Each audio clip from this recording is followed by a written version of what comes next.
Hello everyone, welcome to my channel Praneeta Shukla study hub.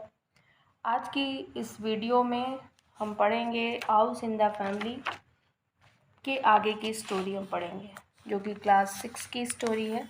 I hope आप previous video देख चुके होंगे, तो ज़्यादा टाइम वेस्ट ना करते हुए चलिए स्टार्ट करते हैं। We thought she would take her family away from the vicinity of our rather strange household. But next morning, on coming out of my room, I found two young owls standing on the wall just outside the door. तो mother owl जब अपने आउलेट्स को अपने साथ ले जाती है और बड़ी बड़ी घासों में दोनों को छिपा देती है, तो हम लोग सोचते हैं कि वो अपनी फैमिली को हमारी फैमिली से, हमारी जो कि काफ़ी स्ट्रेंथ फैमिली है, उनसे दूर ले गई।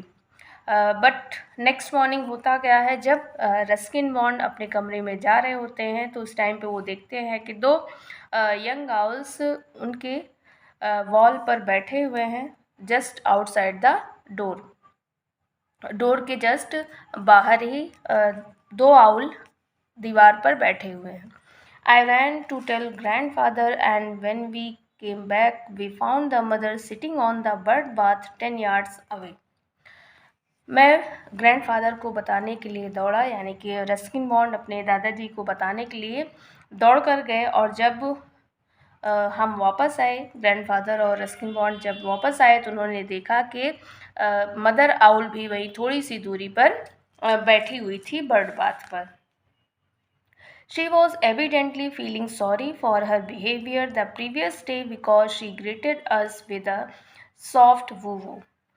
तो ऐसा लग रहा था कि वो अपने प्रीवियस बिहेवियर के लिए, यानी कि पहले उसने जैसे बिहेव किया था, दोनों पर आकर वॉर किया था, उसके लिए वो सॉरी फील कर रही थी। और वो सॉफ्ट वॉइस में वू वू की आवाज़ निकालकर हमको ग्रीट कर रही थी। Now there is an unselfish mother for you said grandfather. Grandfather कहते हैं कि अब ये जो मदर है ये बिल्कुल अनसेल्फिश है, निस्वार्थी है। It's obvious she would like them to have a good home and they were probably getting a bit too big for her to manage. और दादाजी कहते हैं कि हर पेरेंट्स को अपने बच्चों के लिए एक अच्छा घर चाहिए होता है, और शायद अब ये बच्चे दोनों बड़े हो गए हैं और ये मदर आउल इनकी केयर नहीं कर सकती है, इनको मैनेज नहीं कर सकती है, इस वजह से वो इनको यहाँ पर छोड़ना चाहती है। So the two owlets became regular members of our household and strangely enough were among the few pets that grandmother took a liking to. तो ये दोनों आउलेट्स भी हमारी फैमिली में एज अ रेगुलर मेंबर, यानी कि हमारी फैमिली के सदस्य बन गए, जैसे कि बाकी पेट्स हमारी फैमिली में थे। She objected to all snakes, most monkeys and some crows. तो ग्रैंड मदर जो थी, उनके घर में कुछ और भी पेट्स थे, जैसे कि स्नेक्स, मंकीज और क्रोज। उनको ग्रैंड मदर उतना पसंद नहीं करती थी, लेकिन आउल से वो बहुत प्रेम करती थी। But she took quite a fancy to the owls and frequently fed them on spaghetti. तो ग्रैंड मदर उन आउल्स को बहुत पसंद करती थी, वो उनको बहुत अच्छे लगते थे, और इस वजह से उनको डेली वो क्या खिलाती थी, स्पैगेटी खिलाती थी। Spaghetti means noodles. वो आउल्स को नूडल्स खिलाती थी। दे सीम क्वाइट फॉन्ड ऑफ स्पैगेटी, और लगता था कि उन दोनों को स्पैगेटी बहुत पसंद थी। In fact, the owls became so attached to grandmother that they began to show affection towards anyone in a petticoat, including Aunt Mabel. तो वो दोनों आउल्स भी दादी माँ को बहुत प्रेम करते थे और अपना अफेक्शन, यानी कि अपना स्नेह उनके प्रति दिखाते रहते थे, और इतना ज़्यादा अपनी दादी जी से प्रेम करते थे कि अगर किसी को भी वो पेटीकोट में देख लेते थे। पेटीकोट मीन्स यहाँ पे लॉन्ग स्कर्ट से मतलब है, तो लॉन्ग स्कर्ट टाइप ड्रेस कोई भी पहने हुए होता था तो वे उसी से प्रेम करने लगते थे, उसी के प्रति जो है अपना अफेक्शन, अपना स्नेह दिखाते थे। यहाँ तक कि जो उनकी आंट मेबल थी, who was terrified of them, उनसे भी वो स्नेह दिखाते थे, लेकिन आंट मैबल हमेशा उन दोनों आउल से डरा करती थी। She would run shrieking from the room every time one of the birds sidled up to her in a friendly manner. तो जब वो आउल्स आंट मैबल की तरफ बढ़ते थे तो आंट मैबल डर जाती थी और डर से कमरे के बाहर चली जाती थी। Forgetful of the fact that grandfather and I had reared them, the owls would sometimes swell their feathers and snap at anyone in trouser। तो ग्रैंडफादर जो कि ट्राउज़र पहनते थे, उनके ट्राउज़र्स को देखकर वो क्या करते थे, अपने फीदर्स को फड़फड़ाने लगते थे। यानी कि उनको ट्राउज़र्स बिल्कुल भी नहीं पसंद था। ट्राउज़र में अगर वो किसी को भी देखते थे तो वो अपने दोनों पंखों को फुला लेते थे और फिर फड़फड़ाने लगते थे। To avoid displeasing them grandfather wore a petticoat at feeding time and I settled for an apron. तो इन चीज़ों को अवॉइड करने के लिए, यानी कि ग्रैंडफादर जो है चाहते थे कि वो ऐसा बिहेव ना करें, तो इस वजह से वो क्या करते थे, वो पेटीकोट पहन लेते थे जब वो उनको खाना खिलाने जाते थे। और मैं भी क्या पहन लेता था, एप्रन पहन लेता था, यानी कि रस्किन बॉन्ड एप्रन पहन लेते थे और ग्रैंडफादर पेटीकोट पहन लेते थे, जिससे वे दोनों अपने पंखों को ना फुलाएं और ना फड़फड़ाएं। In response to grandmother's voice, the owlets would make sounds as gentle and soothing as the purring of a cat। तो ग्रैंड मदर की आवाज़ जैसे ही आउलेट सुनते थे, वो एक जेंटल और सूदिंग आवाज़ निकालते थे, जैसे कि बिल्लियाँ निकालती हैं। तो बिल्लियाँ जब खुश होती हैं तो कुछ अजीब सी आवाज़ निकालती हैं, उसी तरीके से ये दोनों भी ग्रैंड मदर की वॉइस को सुनकर निकालने लगते थे। But when wild owls were around, hours would rend the night with blood-curdling shrieks। लेकिन जब आसपास कोई दूसरा आउल होता था, वाइल्ड आउल्स यानी कि जंगली उल्लू होता था आसपास, तो ये क्या करते थे, बहुत तेज़ी से चीखते थे, आवाज़ें निकालते थे, जिससे जो है इन लोगों को पता चल जाए कि कोई आसपास कोई खतरा है।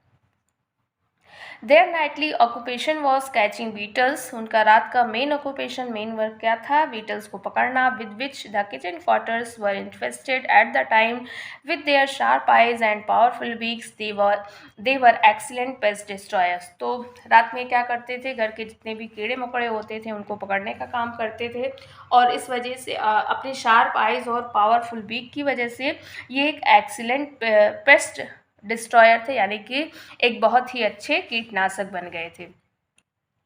The owls love to sip and splash in a shallow dish. जो आउल्स थे उनको एक छिछले डिश में, यानी कि छिछले पॉट में, छिछले बर्तन में बैठना अच्छा लगता था। Specially if cold water was poured over them from a jug at the same time. और जब उनके ऊपर ठंडा ठंडा पानी जग से डाला जाता था, उसी टाइम पर जब वो उस डिश में बैठे होते थे, they would get thoroughly wet, jump out on to a perch, shake themselves, then return for a second splash and sometimes a third. तो वो डिश में बैठना पसंद करते थे, और जब ठंडा पानी उनके ऊपर डाल दिया जाता था और जब पूरी तरीके से वो गीले हो जाते थे, तो वो कूद के कहाँ बैठ जाते थे, पर्क पे जाके, यानी ब्रांचेस पे जाकर बैठ जाते थे, खुद को शेक करते थे जिससे पानी झड़ जाए। उसके बाद दोबारा से फिर से आके उसी डिश में बैठते थे, और कभी कभी थर्ड टाइम भी वो इस प्रोसेस को करते थे।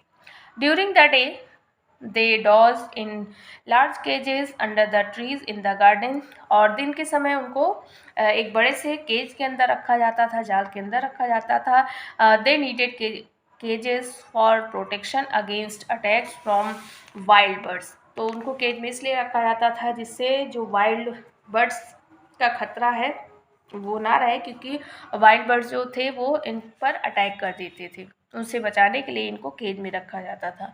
At night they had the freedom of the house. रात में इनको पूरी तरीके से फ्री कर दिया जाता था। Where they exercised their wings as much as they like.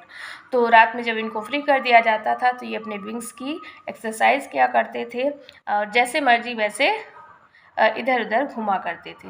Superstitious folk who dread the cry of the owl may be interested to know that mice accepted there were no untoward deaths in the house during the owl's residence. तो एक superstitious फोक है, एक पुराना अंधविश्वास कह सकते हैं कि जिनके घरों में आउल्स होते हैं उनके घरों में कोई भी दर्दनाक मौत नहीं होती है।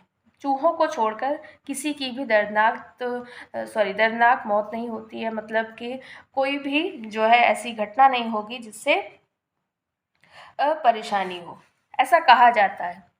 Looking back on those owlish days, I carry in my mind a picture of grandmother with a contented look in her rocking chair.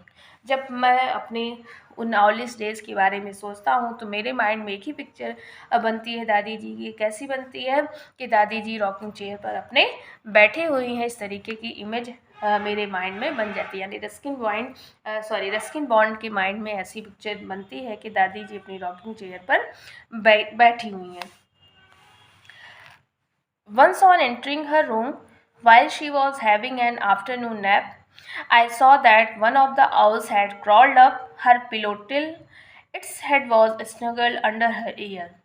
तो एक बार मैं जब अपने दादी माँ के कमरे में गया, जब वो दोपहर की नींद ले रही थी, मैंने देखा कि एक आउल उनके पिलो तक यानी उनके तकिए तक पहुंच चुका है और उसका सर कहाँ पे है, दादी माँ के कानों के नीचे है। Both grand mother and the little owl were snoring. Grand mother और लिटिल आउल दोनों क्या कर रहे थे, खर्राटे लेकर आराम से सो रहे थे। आई होप आपको ये स्टोरी समझ आई होगी और अच्छी लगी होगी। अगर आपको ये मेरा वीडियो अच्छा लगता है तो आप लाइक करिए, शेयर करिए और चैनल पर नए हैं तो सब्सक्राइब करिए। मिलेंगे नेक्स्ट वीडियो में एक नए टॉपिक के साथ। Thank you, good bye.